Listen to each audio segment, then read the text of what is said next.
नमस्कार किसान साथियों, आपका स्वागत है आज एक नए टॉपिक के साथ में आलू के झुलसा रोग के बारे में।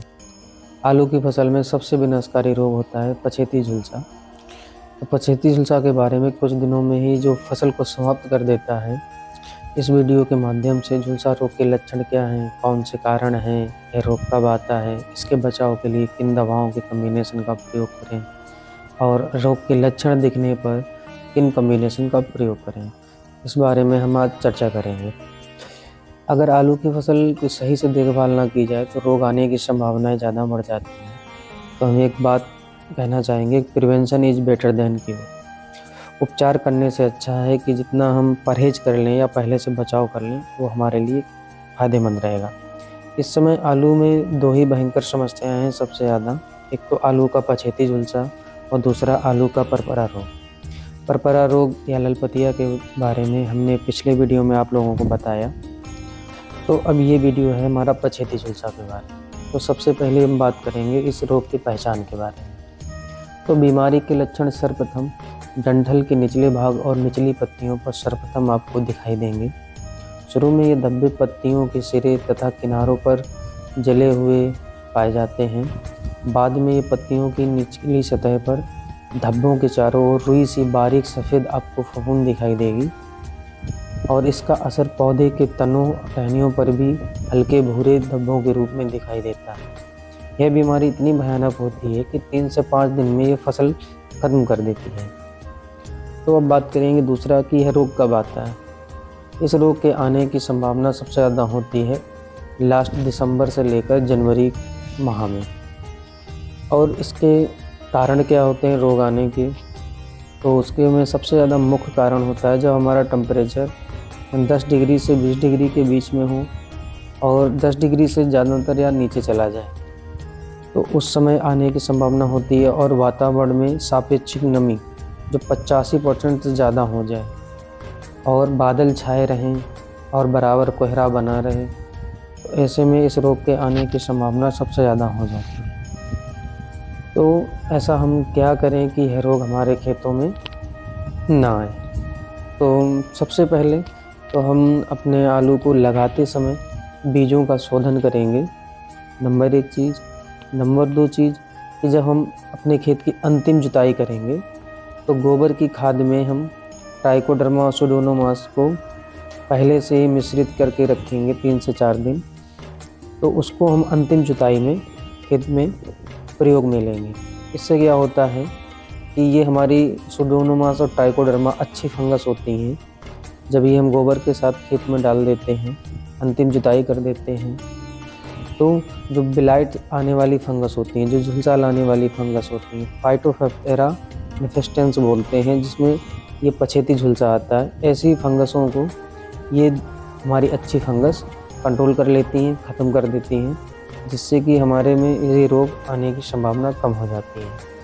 और ट्राइकोडर्मा, सुडोमोनास ये दवाएं आपको सरकारी राजकीय बीज भंडार पर कम दामों में उपलब्ध हो जाएंगी, अपेक्षाकृत आपको दुकान पर महंगे दामों में उपलब्ध हो। दूसरी बात करते हैं, फसल हमारी स्वस्थ हो, अच्छी हो, तो हम क्या करते हैं, कई बार कई दिनों में 20 दिन 25 दिन तक दवाएँ स्प्रे नहीं करते। हमें ऐसा नहीं करना। फसल हमारी स्वस्थ है, अच्छी है, फिर भी आपको समय पर करीब 10 से 14 दिन के अंतराल पर दवाओं का ज़रूर स्प्रे करें।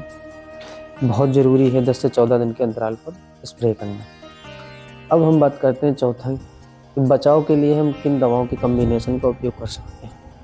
देखिए, सब साधारणतः हम सबसे पहले नॉर्मल दवाओं से इसका हम अगर प्रयोग समय पर करें तो रोग आने की संभावनाएं बिल्कुल 100% घट जाएंगी।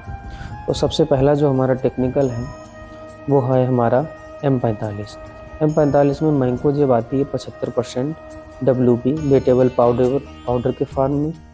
इसकी आपको मात्रा लेनी है, मैं जो आपको मात्रा बताऊंगा ये प्रति एकड़ के हिसाब से होगी, 16 लीटर पंप के हिसाब से।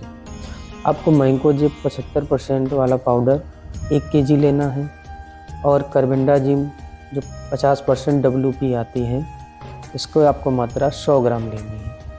जो मैंकोजेब हमारा फंगीसाइड है, ये कॉन्टैक्ट फंगीसाइड होता है। हमेशा याद रखें कि कॉन्टैक्ट फंगीसाइड के साथ में आपको एक सिस्टमिक फंगीसाइड ज़रूर लेना है। तो कार्बेंडाजिम 50% WP, इसकी मात्रा आप 100 ग्राम लेंगे। और मौसम अगर थोड़ा अनुकूल नहीं है तो हम इसकी मात्रा को बढ़ा सकते हैं। 100 ग्राम से 200 ग्राम या 250 ग्राम तक प्रति एकड़ कर सकते हैं। और एंटीबायोटिक के रूप में हम स्टेप्टोसाइक्लिन के 2 से 3 पाउच उपयोग में लेंगे। तो पहला तो हमारा ये एक फार्मूला हो गया M45 प्लस कार्बेंडाजिम प्लस स्टेप्टोसाइक्लिन। ठीक है, हम दूसरे फार्मूले की तरफ आते हैं। दूसरा हमारा फार्मूला रहेगा M45 1 kg plus thiophanate methyl 70% WP, इसको लेंगे। इसमें हम मैंकोजेब 1 kg लेंगे प्रति एकड़ के हिसाब से, और थायोफिनेट मिथाइल लेंगे 100 ग्राम से लेकर 250 ग्राम मौसम के आवश्यकता अनुसार, 100 ग्राम से 250 ग्राम, और स्टेप्टोसाइक्लिन लेंगे 2 से 3 पाउच। ये दोनों ही कम्बिनेशन ऐसे हैं, अगर आप इनके समय पर स्प्रे करते रहें हर 10 से 13वें दिन, गारंटी के साथ मैं कह सकता हूँ आपको किसी भी अन्य दवा की डालने की आवश्यकता नहीं पड़ेगी। और यदि आपके खेत में रोग के लक्षण दिखाई देने लग जाएं तो ऐसे में आप क्या करेंगे? ऐसे के लिए हम आपको कम्बिनेशन बता रहे हैं, 2 कम्बिनेशन जो बहुत ही उपयोगी हैं। पहला कम्बिनेशन है रिडोमिल गोल्ड, जिसमें मेटालॉक्सिल प्लस मैंकोजेब आता है, जिसमें मेटालॉक्सिल की मात्रा 4% होती है। इसको आपको 300 ग्राम प्रति एकड़ के हिसाब से रिडोमिल गोल्ड को लेना है, और स्टेप्टोसाइक्लिन एंटीबायोटिक उड़िया लगा के इसको स्प्रे कर देना है। ये आपके खेत में अगर जो रोग के लक्षण दिखाई दे रहे हैं शुरुआती अवस्था में, तो उसको ये बिल्कुल कंट्रोल कर देगा। दूसरा आपको टेक्निकल बता रहा हूँ, जो है मैटको नाम से आता है इंडोफिल का, जिसमें मेटालॉक्सी 8% होता है प्लस M45 होता है। मैटको मिल जाए या टाटा मास्टर, इन दोनों में एक ही टेक्निकल होता है। मैटको की आपको मात्रा लेनी है 500 ग्राम प्रति एकड़, साथ में इसमें 500 ग्राम आपको M45 मिला लेनी है। इन दोनों दवाओं में से किसी एक दवा का आप लक्षण दिखने पर स्प्रे कर सकते हैं।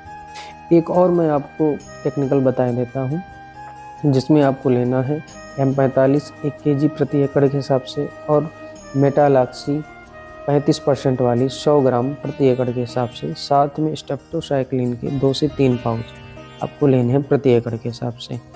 इन दवाओं में से जो मैंने आपको 3 कम्बिनेशन बताए, इनमें से किसी भी दवा का आप लक्षण दिखने पर आप स्प्रे कर सकते हैं।